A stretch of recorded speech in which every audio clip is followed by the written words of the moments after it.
All right, we back, man. Let's carry on. We went into a little intermission there, man. But Yeah. that's all part of what happened here. But here we go with my man Anthony Kuhn. I let him tell his story All right. and with his family and what depression did to him. Without further ado,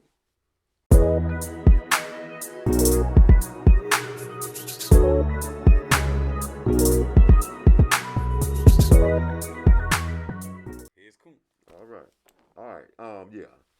Um, the reason I want to talk about depression because I understand a lot of people is dealing with that um, because of the COVID issues and a lot of other stuff that's going on. So, just a little backstory. How did I get into my depression? Is that it was about a relationship, and a lot of guys don't want to talk about the relationships and stuff where they take you to, and other than committing murder or suicide, I went into a state of depression. So the backstory is that I was involved with my daughter's mom, and we had been together for maybe I guess about 7 years, and it had been a little rocky. So I just thought we was like on a break or whatever. So what happened was is that I had my daughter one night, and she had spent the weekend with me. So I took her over her mom's house, and as I was dropping her off, you know how we do. I'm just nosy, so I'm already thinking somebody's in there and stuff. Paranoia didn't set in, so I'm already thinking somebody's in there. So what I do, I go in, but now I want to go to the bathroom, and I knew that I had to go through the bedroom to get to the bathroom. You know, and but she's saying like, no, no, no. What you want me to pee on myself or what? You know. So, but anyway, as I go to the bathroom, he's in the bed. There he is. Yeah, there he is. You know, and I think what hurt it so much is that the day before or a couple of days before, we had just had sex because I wouldn't call it making love. I just call it sex and stuff, and that just tore me up. And I went into the downward spiral um, for about a year and a half. And I stayed in that depression for a year and a half. And every day and every night, it just hurted, you know. I thought about suicide every day, you know. So I lived in that depression for a very long time. I never thought I was going to come out of it and stuff, you know. But what I didn't know at the time is that as every day went by, I was getting stronger, you know. I could not see that then, but as I look back on it, I was getting stronger. But while I was in that depression, I thought about if this was gonna ever end, because it looked like that there was no light at the end of the tunnel. And like I said, I thought about suicide every day. Every day I thought about suicide. You know, I was just hurting so bad. So I understand when people talk about the suicide. I understand the pain that depression take you through. I understand about the loss of someone you think that supposed to care about you and that you care about. You know, when someone mistreat your trust. You know, so all these things I was dealing with, and for a long time I realized that it wasn't what I did because I did the best I can do. You know, it was whatever was going on inside of her made her do what she did. You know, but for a long time, it was all about, well, what could I have done? You know, what did I do? How could I have been better? But it really wasn't about me. It was about what she did. And as I lived in that depression and I thought about the suicide, the only reason I did not kill myself because I didn't have the heart to do it. You know, I just didn't have the heart to do it. Um, every night, Or the guts. or the guts to do it. Yeah, yeah. You know, because it takes some guts to take a Yeah, it takes 45 and just blow your it brains out. take a lot. You know, and I thought about that. You know, I never thought about taking pills. I just thought about maybe the quickest and the easiest way to do that was to just take a 45 or a 38 and put it to my temple and stuff and just pull the trigger. But I didn't have the guts to do that, and that's what I am grateful that I did. Yeah, yeah. You know, yeah. It's funny you say that because I remember times I don't know, I can't call it depression, but I know there was times when, well, I guess it's related to that, Mm-hmm. that I just felt like I didn't want to live the way that I was living, right? Mm-hmm. And I said to myself, I remember I was I was sitting on a rooftop in Newark, New Jersey, man, Mm-hmm. sitting on the rooftop with the fifth of Wild Irish Rose when I used to drink. Yeah, I used to drink that too. And I remember I was so loaded from drugs and so depressed Mm-hmm. about my life and where it was going and how it was nothing. I sat there drinking that fifth of Wild Irish Rose, sitting on the edge of a 5-story building, sitting up there on the edge, going like this, drinking and going like this, Getting closer and closer to the edge. rocking. But inside the fear grew rapidly inside of me. And I said, man, if you jump, I don't care. A lot of people, 5 stories, they jump to their death. Something in my ear said, if you jump, you ain't gonna die. Yeah. You're gonna be all mangled up for the rest of your life. You can't talk, twisted up, but you ain't gonna die if you jump. Mm-hmm. And that was, man, if it wasn't from that, if it wasn't from that, it was just a quick, easy, and the Geronimo, oh, you know what I'm saying? Not just Geronimo, it's Geronimo, oh, Yeah, And I remember I thought about that. So when it come to depression, I guess it's visit all of us at certain points in our lives, whether we know that's what it was or not. Right. Right. Because I didn't even know I was in a state of depression for a very long time. Right. Only thing I knew is that I just didn't want to go on. I didn't want to go on. To her or just period? Just period. Yeah. Because of the pain. And all of these negative thoughts was continuing to go in my head. I was just playing the scenario over and over. And it was just that, like I say, I didn't know I was in a state of depression for over a year. I lost everything. I lost my job. I lost my car.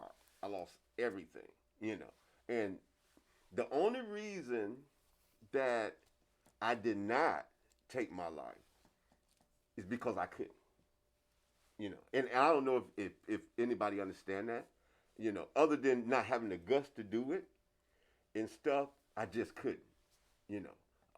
But the pain was so intense. It was just so intense. And all you want to do at that time is just stop hurting. Well, did the thoughts of suicide? Let me ask you this, because Mm-hmm. when I look back, I realized that I wasn't really concerned about anybody else. Right. But did the thoughts of suicide make you think about how your moms would feel, Nope. or how your family would feel, or your friend? So you Nope. didn't have any of them thoughts either. Nope. It's just the selfish. Yeah. I'm gonna kill myself. Yeah. It was the selfish and the easy way out, as far as I was concerned, because I didn't think about how that would affect my mom, my sister, my daughter. I didn't think about none of that. Only thing I wanted to do was just stop hurting. And So you was getting ready to add a long term term solution for a temporary problem. Yeah. A permanent solution for a certain temporary yeah, problem. Yeah, for a very temporary problem. But when you end that, it don't seem like it's ever gonna end though. Mm-hmm. And this is just for me, and I know a lot of people deal with depression and stuff in a lot of different ways and stuff.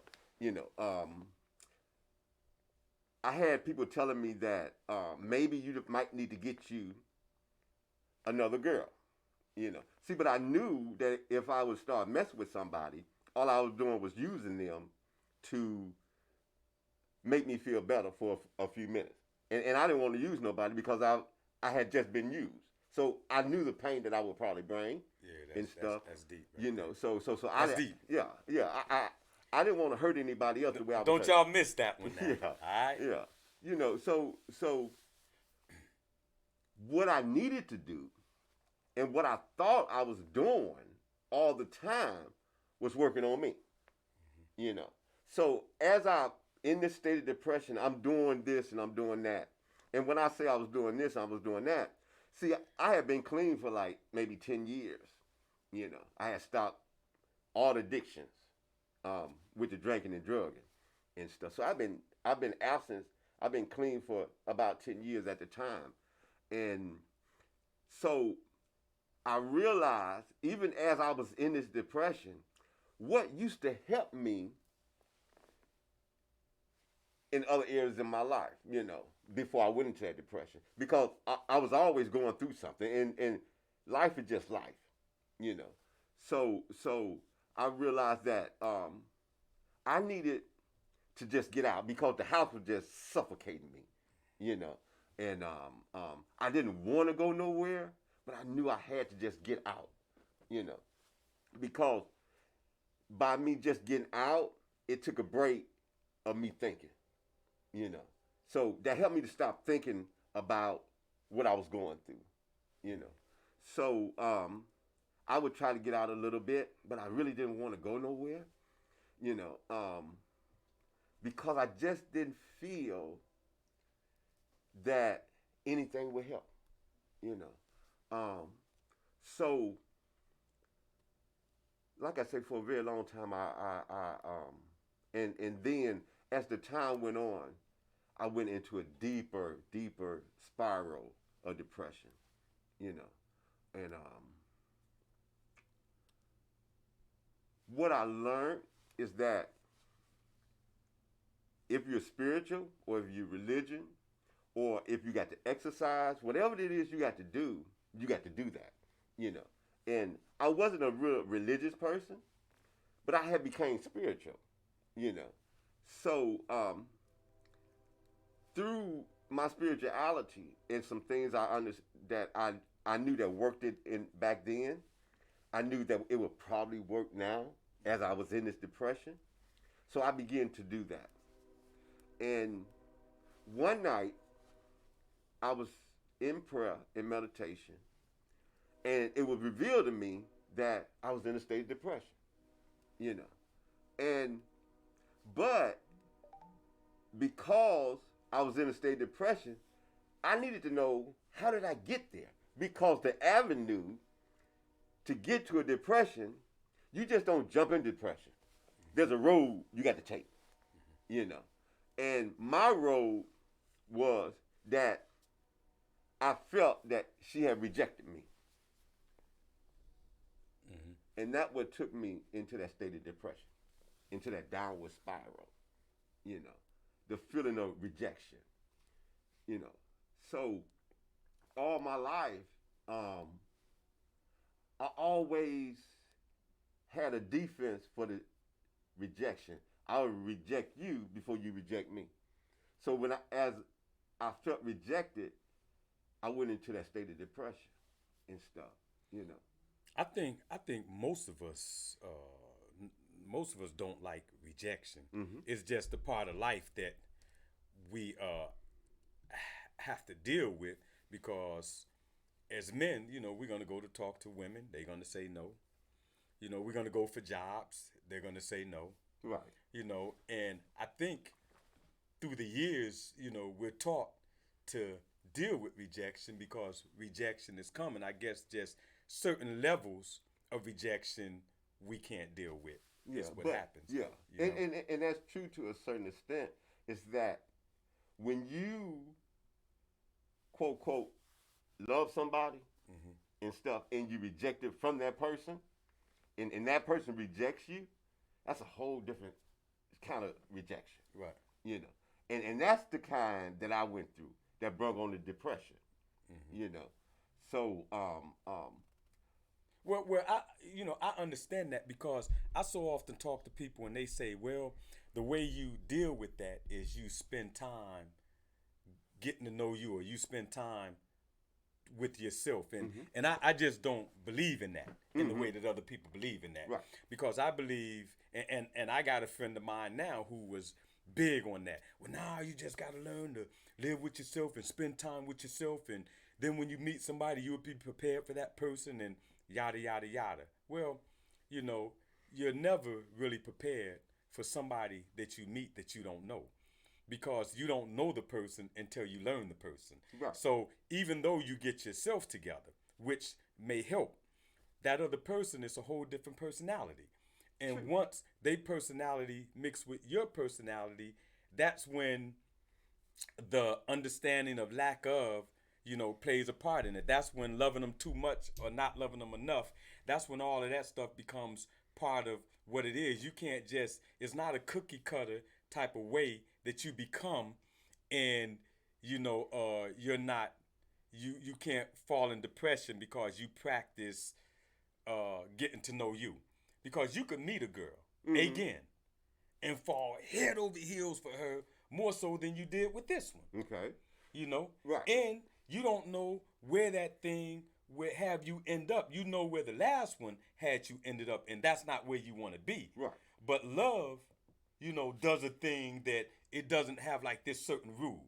Well, when you love her, I'm only gonna love her this much, so I don't go head over heels. Yeah. Or I don't give her my money. Yeah. Or I don't It do. never do. It never do. But what happens when I begin to work on me, what begins to happen is that I begin to love me more than I would love her. So even though I love her, I'm not head over heels in love with her that she can treat me any kind of way. You know what I'm talking about? All right. So, and what began to happen for me, and what began to happen in situations when you begin to work on you, is that you begin to get some insight, not only of yourself, but of other people too. And you begin to intuitively know, and you be able to see some stuff before it comes. So well, I see what you're saying, but I just think even if you like using the term you intuitively understand the situations that used to have you bent out of shape or that you didn't used to understand, you intuitively start to understand these situations. I'm just saying love doesn't have a measure that, all right, when you get to this point, you're good. You ain't got to worry about falling head over heels. You ain't got to worry about being bent out of shape behind what she do or what she don't do as a result of how you view it or how you don't view it. I think these circumstances take on a life of their own when you're in them. Like you said, you may prepare yourself that you don't go in too deep, but now that doesn't allow you to love openly. that's not true. What I'm saying is that I begin to see some things that before I could not see. Okay. Now, I have been working on me all the time, but my focus at that time was her. So what she was doing, I couldn't see it. When she moved where she moved to, and she would come over every now and then, and a phone call every now and then. And when you come over, we're going to do what we're going to do. And then a few minutes later, it's time for you to go. And when I look back on that, I can see that. So I've been in a lot of relationships since then. And I done had very strong feelings for a lot of women since then. But that was the sister that taught me that I didn't have to cheat in relationships. That was the sister that taught me how to open up sexually and stuff. Even though all this experience I had, and why I say that is because it wasn't the act, it was the act with her. You know what I'm saying? That's the point that I'm making. Yeah, it was the act with her. Each woman is individualized. Sure. And from the beginning of time. Exactly. I'm saying, and this may sound funny, but it's true. I'm saying even when you go back to Adam and Eve, with Adam's arrogance or Eve's beauty or how it was, even them noticing they were naked. And Adam looked down one day and said, "You better get back, honey. I don't know how big this thing is gonna get." But even from back then, the woman swooved the man. Sure. It happened with Samson and Delilah. She swooved the man. With King David. I'm just saying, women have always somehow had a power. The only power they have is the power that we gave them. Absolutely. Absolutely. So, when what we I'm take that saying, power what I'm away, saying, that power can make a man drunk at any given time. Now, you can practice the things that you need to practice, but like if you've been in 15 different relationships, maybe you ain't met the 16th relationship where she's just more than what you expect, more than what you want, just all this stuff that you, like we say, a quote unquote Beyonce type of financially, and you good and she good, and this one didn't get the chance to yet drive you. But I'm saying there's always one out there. That's all I'm saying. Okay. Maybe it hasn't happened, but the possibility of it happening. I believe that anything is possible, right? Anything is possible. And she might be out there, but for what I know, not only about me and stuff, but about women in general. Or maybe that's a personal thing, because I got a little lady that drives me over the top, that I know that I'm crazy about. But I understand, right. What you're saying, though, Yeah. But that's, I do understand, too, that, well, that's a whole nother story about practicing the mind, and, I'll save that for another time. But anyway.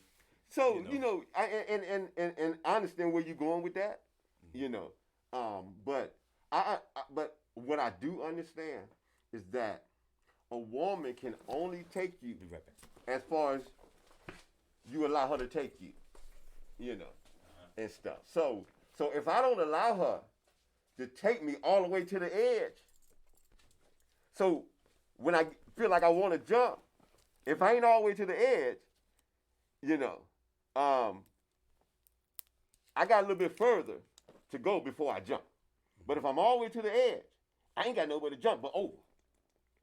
So I have never allowed myself to get all the way to the edge. Right, because you're saying at that time all she needs is a little push. That's all I needed. And you're going to be that close to the edge. Right. So you try to stay in the center so you don't have to fall off the edge. I'm always, and this have no reflection on any woman or anything, but I'm always on guard of my heart. I guard that more preciously than anything else. Now, I have felt jealousy. Sure, I have felt jealousy. And I talked to a sister today and stuff about that, the jealousy and stuff. It's not a physical relationship, but it's an emotional relationship. You know what I'm saying? Because the jealousy is always there, but it's not like it used to be. You know what I'm talking about?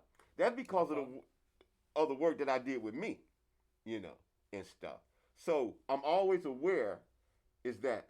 So when jealousy kicks up, I had to ask myself, why is you jealous? Yeah, why is you jealous, Anthony? Check yourself. Right. Because this ain't got nothing to do with her. I told her today. I said, that ain't had nothing to do with you. That's me. That's about me. That's about me and my feelings. But jealousy and, it's a lot of these feelings are just natural. They come with exactly just right. being human. Right. Exactly right. Yeah. But it comes down to, like you said, is what you do when it happens. What questions do you ask yourself then? That's right. Yeah. Yeah. Do you let it overwhelm you, or do you let the person overwhelm you? No. Right. That's when the time comes that, you have to do something about you. People get in relationships and blow the woman's brains out. Or blow their brains out. Right. Or behind her and him. Relationship. Yeah. Right. I would say that I could never see myself going that far, but potentially, once again, anything could happen. I just like life and love myself too much, for that to happen. Right. At least I could say to myself. Yeah. And I wanna talk about this right quick, about depression. That when I came out of that state of depression, I had to learn, and I did a lot of research, a lot of reading about depression, and I had to learn where did it come from, how did I keep it, how can I keep it from happening again, you know. So depression comes from replaying a situation over and over and over again in your mind. And the book says that for every one negative thought, it takes 17 to 18 positive thoughts to override that one negative thought. You know. So why it's so important for me today to not to think negative when it talks about depression, women, relationships, or job, or family, and stuff. Because what'll begin to happen is that if somebody do me wrong, and I continue to replay that thought, you know, it can take me to a downward spiral, you know. So what I do, I try not to allow a negative thought to linger on in my mind for too long, you know. So because of that state of depression, what I have learned is that it's okay to go through some stuff, but it ain't okay to stay in that stuff. You know, yeah, it's not okay for me to stay in that stuff because I already know how I am. You know, if I can go into to a state of depression once, I probably can get there again. Well, that's the point I You know, was making. yeah, You know, because yeah, you don't know. It's like the price is right. You don't know what's behind door number one, right. 2 or 3. That's true. You know, when you get in a relationship, you in a relationship and they start off nice and easy, Mm-hmm. slow and smooth, you know, then things start to happen. Right. And, you know, why you like a woman would be different than why I like a woman. Mm-hmm. Or the things that attract you in a relationship may something else May attract you you. know, attract me in a relationship. Right. You know, some guys like boobs, some guys like Butts, butts. big You butts, know, some small butts, guys whatever. like a intellectual Mm-hmm. conversation. Some guys like hands, and some like Feet. toes. Yeah. And you know, so we all like different things that attract us to the relationship, Mm-hmm. or the bait that brings you in. It's Yeah. the bait that brings you into the relationship, locks you in with the woman, the thing that you adore about her. You know, but this is a very important topic because, you know, like I said, you know, all of us uh, cross this bridge at some point, I believe, in our lives. And I do want to say this, you know, if you like what we talk about here on Forward, you know, hit the subscribe button, push the like, and Ring the bell. ring the bell. You know, Yeah, ring anytime the we bell. Yeah. anytime we have a show, you know, you'll be notified. And all we do is try to push out information here, you know, and it's not one sided, you know, it's objective, it's open for, you know, Any kind of how discussion. you view it. Mm-hmm. You know, down below, down below, down there, you know, comment. You know, we do read the comments, and we will address comments that you want us to talk about. You know, the show is new, but we do read all of them. And, you know, if you have a comment, we'll shout you out and we'll mention your comment and we'll try to answer your comment. Or just maybe, we just may have you to call in and talk about the comment that you made. If you leave a number, you know, we may address it in that manner, you know. Yeah. So, Yeah. but So, go ahead. but and what we really want to do is try to open some minds up, maybe help some people. And if we can do that, if we can just maybe help one person, everything we do would be worth it. Yeah. If we just help one person, you know. So we don't want anybody to feel that they're alone, you know, because whatever you're going through, somebody done already been through it, Yeah. you know. And if your comment or your question or whatever you've been through, if it can help somebody, that's all we ask. Yeah, and let You us know. know, because Yeah. we hope what we're saying don't send you into a state of depression. Right, You right, know? right. We want you to stay on top of the water. That's not our objective, Yeah. you know. Yeah, we want you to stay on top of the water. We want to know if y'all grooving with us, man. Yeah. And you know, what's happening, Yeah. you know. But we appreciate y'all letting us come in and y'all taking y'all time out to listen. So we're looking forward to hearing from you. And thank y'all for allowing us to be here with you. Yeah. Yeah. But what are some pointers, man, that if you pointed out 5 things or 10 things or 2 things, and you say when it comes to depression, when you feel these things coming in, when you feel these things sinking into your mind and your heart, Mm-hmm. you know, you need a flag needs to go up, because Okay. these are some of the things that happens, Yeah. you know, with And people that are depressed, right. And I think or that triggers it, yeah. you know. Yeah. There's a couple areas in our lives that we go through that really brings on depression, and relationship is like one of the biggest ones. You know, and here's some red flags and stuff um, that you can you can begin to see where you can sidestep some stuff. You know, is that if you're in a relationship and your partner is distant, or your partner is being sneaky, or if your partner is holding on to their phone, those are some of the red flags that you need to look for. You know, What financially. if they Fi- what? Hold, yeah. hold on. Okay. Let me go check with my wife real quick. See what's going and, on with her. yeah, and financially, people go into depression because of finance. You know, that they ain't making enough, or that they got more money going out than they got coming in. You know, so all uh, these things can bring on depression.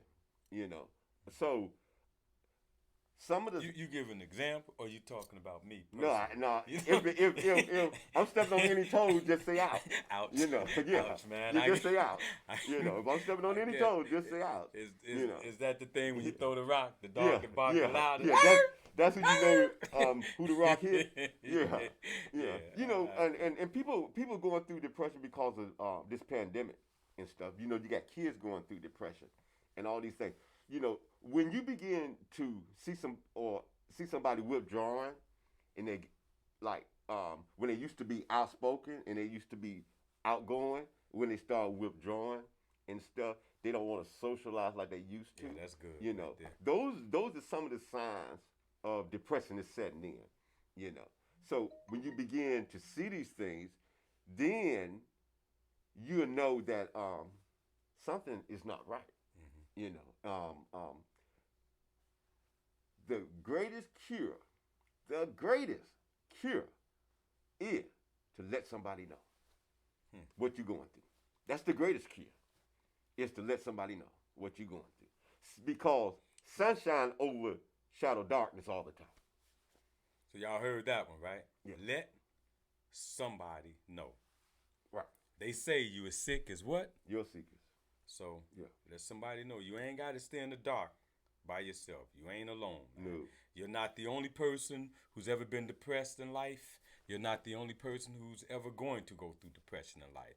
But like Kuhn is saying, one way out is tell somebody. Tell somebody. You know, Mm-hmm. write a note. You know, because sometimes we don't even know how to tell somebody, man. Mm-hmm. I see it all the time. I watch shows on TV when people be depressed and they just don't know how to tell somebody I'm feeling this way. Mm-hmm. Man, it's important, man. Let somebody know. Somehow, some way, let somebody know, even if you have to write a note, even if you have to send a text, you know, whatever it takes, let somebody else know, because pain shared is pain lessened. Right. Right. Yeah. And start journaling. Start writing down your feelings and stuff. And because you can't deny what's in black and white. You can't deny when it wrote down. You can't deny it then. So you can see yourself. Yeah, If yeah. you journal, you can see You yourself. can see yourself. You know, in that slippy slope. Right. You can Right. see. You can Yeah. see the slope that you're going down. Yeah, You know, I remember. to identify. I remember me and my wife. You was talking about the financial part of it. I remember me and my wife was in Florida, man. Ooh, we was living good down there in Mm-hmm. Florida, man. And living in the condo and the nice cars and on the beach and down in Miami chilling, and you know how Florida is, man. We was living the vida loca. You know what I'm saying? Yeah. You know, and my job came to an end. Ooh, that job came to an end. I didn't know what to do. I knew I was gonna lose the condo, you know, Yeah. the cars, wasn't gonna be able to pay the rent, and my main feeling inside was the protection of my wife. Okay, we got to get out of here, man. Yeah, fear and we packed up. Yeah, fear standing. Yeah. You know they say Yeah, fear standing. always Yeah. stand at the door Yeah. for a person like me. Fear stand there and say it's all crumbling down now. It's all falling apart. Yeah. You all alone now. You're gonna be out here living like these other people on the beach. You might as well get your sign right now and say we'll work for food. Man, all of that stuff set in, man. And I packed up in the snap. I shut it down, packed up, flew her down here to Birmingham. I came back to Birmingham and no, we ended up in, matter of fact, we left and went to Dayton, Ohio. Left Dayton, Ohio, ended up in Atlanta. Left Atlanta, ended up back here in Birmingham. All of this took place over 2 years because of the fear of the loss of and what was going to happen to us. The fear of what was going to happen to us. I needed some way to secure myself and my wife, and really simply, all I had to do was just grab another job right there in Florida. But just show how the thinking just scattered, and I just took off. Yeah. You know? Yeah. Took yeah. off. Yeah. Yeah. Fear is, do that to you. And financially, the money ran out in Ohio. I was borrowing money, and I was depressed and didn't know how we was gonna make it, and so I could relate to depression even on that level, Yeah. man. Yeah. You know, Yeah. that thing is a monster. It's diabolical, man. If you don't really pay attention to what's going on, man. Yeah. Yeah. You know? Depression And I know, disguise I itself. know a lot of people can relate to that. You know, yeah. Yep.